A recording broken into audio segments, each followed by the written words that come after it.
Bonjour et bienvenue pour vos guidances du mois de juillet 2024. Donc ce sont des guidances générales, ne l'oubliez pas. Donc ne prenez que ce qui résonne avec vous. Et puis ce ne sont pas des prédictions ou des prévisions, mais ce sont des énergies voilà, qui sont latentes, si je puis dire, que vous pouvez utiliser, qui peuvent vous inspirer. Si les messages de votre signe solaire ne vous parlent pas, n'hésitez pas à consulter votre ascendant et votre signe lunaire. Bien entendu, n'oubliez pas les hebdomadaires, les guidances de quinzaine, les messages lunaires et les guidances autour de la rétrogradation de Pluton. Vous trouverez les playlists les liens vers les différentes playlists dans la description qui se trouve sous la vidéo. Vous y trouverez également mon mail si vous souhaitez me contacter pour une guidance ou un accompagnement personnalisé.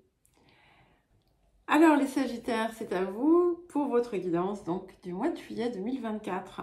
Et nous allons commencer par la maison 1, donc voilà ce qui vous représente en ce moment. Alors c'est intéressant parce que nous avons l'arcane 7, donc c'est la réunion karmique.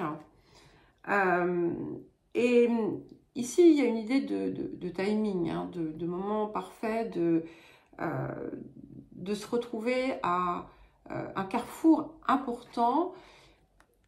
Et il peut y avoir une autre personne dans l'équation, en fait, ici. Alors, ça peut concerner une relation existante ou une personne rencontrée ou sur le point d'être rencontrée qui va avoir d'une façon ou d'une autre un impact sur votre évolution, sur les changements qui sont appelés à arriver dans votre vie. Ça peut indiquer aussi que vous êtes en ce moment dans une profonde réflexion autour d'une relation, qu'on soit pour aller vers un plus ou pour aller vers une fin. Mais au-delà de ça, voilà, tout ce qui se passe en ce moment est extrêmement fort et on est dans une phase extrêmement transitoire. Il y a des transformations qui s'opèrent, c'est indéniable, des transformations qui sont inéluctables d'ailleurs, et que vous pourriez ressentir profondément. Alors, en maison 2, donc les finances, l'argent que l'on gagne, ce que l'on matérialise, le corps, nous avons l'arcane 17. Donc, on a déjà deux arcanes qui se suivent. Et c'est la carte du guetteur. Donc ici, ça vous appelle à une forme de vigilance. Peut-être que si par exemple, vous vous retrouvez dans une situation, je ne sais pas, vous venez de perdre votre travail, vos ressources, bien entendu, vont diminuer. Ne tombez pas dans la panique et voyez comment ce que vous pouvez faire, ce que vous pouvez mettre en place pour créer autre chose, pour développer autre chose. Ça peut tout simplement indiquer aussi voilà, des petites contrariétés à régler qui touchent directement ou indirectement l'argent. Mais soyez avisés, soyez aussi, pourquoi pas, dans l'idée de vous garantir une forme de sécurité, même si, voilà, je le dis avec beaucoup de précaution parce que je ne veux pas vous pousser à être justement dans le manque ou la peur du manque, c'est pas ça, du tout. Mais c'est, voilà, de vous retrouver prête à parer à toute éventualité. Et si, voilà, si vous vous retrouvez là maintenant dans une situation un tout petit peu délicate, sachez qu'elle ne va pas durer. Alors, en maison 3, qui peut être en lien avec la fratrie, avec les proches, les amis proches, les nouvelles, les déplacements, eh bien, nous avons le 7 de rose, donc qui nous parle effectivement peut-être de préparer un voyage pour aller retrouver des personnes ou pour commencer à se renseigner pour changer de lieu de vie. Ça peut indiquer des démarches autour de ça. Ça peut indiquer que vous vous renseignez, vous prenez des informations, vous communiquez autour d'un changement que vous désirez créer. On a, cela étant, deux cartes avec des bateaux ici. Donc, clairement, l'idée du voyage ou du déplacement peut être assez importante en ce moment. Alors, en maison 4, nous avons l'arcane 8, l'archange Raphaël. Alors ça, c'est merveilleux à voir en maison 4. La maison 4 va représenter le foyer, la famille, la maison, le lieu de vie. Ça peut représenter tout ce qui est en lien aussi avec la mer. Mais l'archange Raphaël, il nous parle de guérison ici. Alors peut-être que ça peut être une véritable guérison physique si vous avez eu des inquiétudes pour vous ou pour des proches. Mais c'est bien au-delà en fait de la simple guérison physique. C'est quelque chose qui se guérit, quelque chose qui se répare, qui se transforme. Il peut y avoir aussi des bénédictions en quelque sorte, puisque avec l'archange Raphaël, dans ce jeu, il faut se préparer à recevoir des petits miracles, des bénédictions, des choses inattendues qui vont venir apporter énormément de libération. Alors, en maison 5, la maison 5, c'est tout ce qui est en lien avec la créativité, l'inspiration, les loisirs, les amours, les enfants. Et nous avons l'as de rose. Alors, on a, entre les roses et les arcanes, il y a l'idée du cœur quand même. Donc, alors effectivement, il peut y avoir une relation qui se confirme, qui devient entre guillemets officielle, où on commence à peut-être projeter des choses pour certains et certaines. C'est aussi un engagement dans ce que vous aimez, dans ce qui vous inspire. Et ça peut être aussi une décision de vous investir davantage dans justement une activité ou quelque chose qui jusqu'alors n'était qu'un passe-temps pour en créer quelque chose de pérenne et qui portera des fruits par la suite. Alors, en maison 6, nous avons le 6 de parchemin, les sables du temps. Donc maintenant, la maison 6, c'est la vie quotidienne, le travail, les routines, le corps. Donc avec ce 6 de parchemin, quel que soit en fait le domaine, qu'on soit sur le pro ou sur la vie quotidienne, parfois les deux sont mélangés, ou sur l'activité que vous avez, il y a quelque chose qu'il est temps maintenant d'enclencher. Il y a un mouvement à enclencher. Vous avez suffisamment cherché, attendu. Voilà, il faut maintenant retrousser les manches et se mettre au travail. Ça peut indiquer aussi une forme de discipline à mettre en place pour soi, pour ce que l'on désire faire. La maison 7, donc qui est notre rapport aux autres, l'union, les contrats, les différents types d'union d'ailleurs. Alors, nous avons la reine de force. Très très belle carte puisque il y a quelque chose qui s'ouvre en vous, dans vos relations. Si vous avez répété régulièrement des schémas similaires dans vos rapports avec les autres, dans vos relations amoureuses ou tout autre type d'ailleurs de relation, dans votre attitude. Hein, si vous avez... si vous êtes plié à une forme de rôle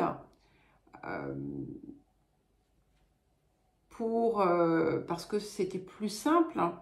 Ici, en fait, vous retrouvez votre plein pouvoir. Et donc, c'est bien parce que ça veut dire que toutes les expériences passées ont porté leurs fruits. Et que vous avez la compréhension pleine et entière, en fait, hein, des différentes parts qui vous composent, qu'elles soient lumineuses ou un peu plus sombres. Et pour ce qui est sombre, ça a été transmuté et ça vous confère à présent une puissance personnelle que vous ne ressentiez peut-être pas par le passé. Et également la possibilité d'être. Et cette idée d'être est extrêmement forte. Et c'est être face aux autres. Enfin, c'est pas dans le contre, d'accord? C'est être à tout instant, pas simplement quand vous êtes tout seul, toute seule dans le secret de votre maison et sans que personne ne vous voie et où vous parvenez à être ce vous dont vous rêvez. Là, ici, c'est celui que vous êtes dans vos interactions également. Alors, la maison 8, la maison des transformations, des changements, des successions parfois, des fins, des recommencements. Nous avons la reine de clés. On a beaucoup de personnages hein, quand même. Et il y a bien ici cette transformation, que vous soyez homme ou femme. Hein. Avec cette reine de clés ici, on confirme bien l'intégration, la compréhension de certaines choses et on voit en fait le monde avec bien plus de hauteur. Quand je dis hauteur, je ne parle pas de mépris, hein, c'est pas cette hauteur-là. Et vous êtes prête à effectivement vous déployer, à élargir vos horizons, à aller finalement découvrir le monde et aussi à vous exposer d'une certaine façon au monde. Il y a l'idée des clés, de toutes les clés que l'on parvient à trouver aussi. Et c'est la capacité aussi à utiliser, on va dire, l'esprit, à utiliser le mental comme un outil sans pour autant en faire notre maître. Alors, la maison 9 qui va nous parler de tout ce qui est en lien avec la justice, les administrations, les études, l'étranger. C'est aussi votre spiritualité, c'est aussi la philosophie. Et ce sont aussi les idéaux que vous pouvez avoir. Et là, nous avons le roi de rose. Donc, encore un personnage. Donc ici, ça peut confirmer hein, cette idée d'une relation, s'il n'existe pas d'une rencontre, avec quelqu'un qui vient vous aider à passer à un plan supérieur, en quelque sorte. C'est quelqu'un qui vous rapproche du divin qui est en vous. Ça peut indiquer aussi un soutien ou une personne qui peut être à l'étranger ou même dans tout type d'organisme qui va vous apporter son soutien. Ça peut indiquer aussi la possibilité d'une deuxième union, pas déjà marié, hein, bien entendu, ou pas déjà en couple. Une deuxième union très importante pour vous qui se profile. En tout cas, on a du monde aussi, donc vous pourriez être amené à rencontrer des nouvelles personnes, à avoir une vie sociale un peu plus animée qu'à l'accoutumée. Ça peut être aussi la famille. Il peut y avoir des réunions de famille, des personnes qui se retrouvent et les choses se passent bien. Alors, en maison 10, nous avons l'arcane 5, Hilarion. Et ici, on parle vraiment de mettre une forme de logique à tout ce que vous allez entreprendre. La maison 10, c'est le point culminant de votre vie, c'est ce qui aussi la façon dont vous vous déployez dans le monde, ça peut être la carrière également. Donc par exemple, pour certains, eh bien, vous allez peut-être vous lancer dans une recherche, dans un travail de recherche pour le travail. En tout cas, c'est quelque chose qui fait aussi appel à votre logique. Peut-être que vous avez besoin de rationaliser certaines choses, de les structurer pour avoir plus de clarté et ce qui va vous aider à construire un projet qui pourrait être important. Alors, en maison 11, nous avons encore un arcane majeur, l'arcane 22, Atsum. Et avec Atsum, déjà, on vous invite à être dans le moment présent. Et c'est le je suis, à être aussi dans le je suis. Ça indique également que tout ce que vous êtes en train de créer, au départ de rêver, puis de créer, va effectivement se matérialiser. Et vous devriez obtenir finalement les résultats escomptés.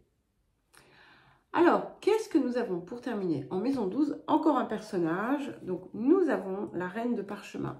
Alors, avec toutes ces femmes, ça peut aussi indiquer une personne, plutôt énergie féminine, qui vous soutient, qui vous encourage ou autre, ou qui vous donne des pistes. Je ne sais pas. En tout cas, c'est quelqu'un qui vient vous aider. Il peut y avoir d'ailleurs plusieurs personnes. Mais ce que ça me dit aussi, effectivement, c'est que là, vous êtes en train de vous ouvrir à un nouveau plan de connaissance.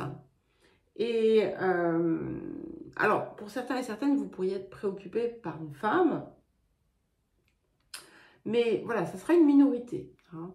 On est vraiment dans cette idée d'aller chercher plus loin ce dont on a besoin, enfin plus loin, pas... c'est mal exprimé en fait, d'aller chercher au fond de vous en fait, ce dont vous avez besoin et ce que vous désirez.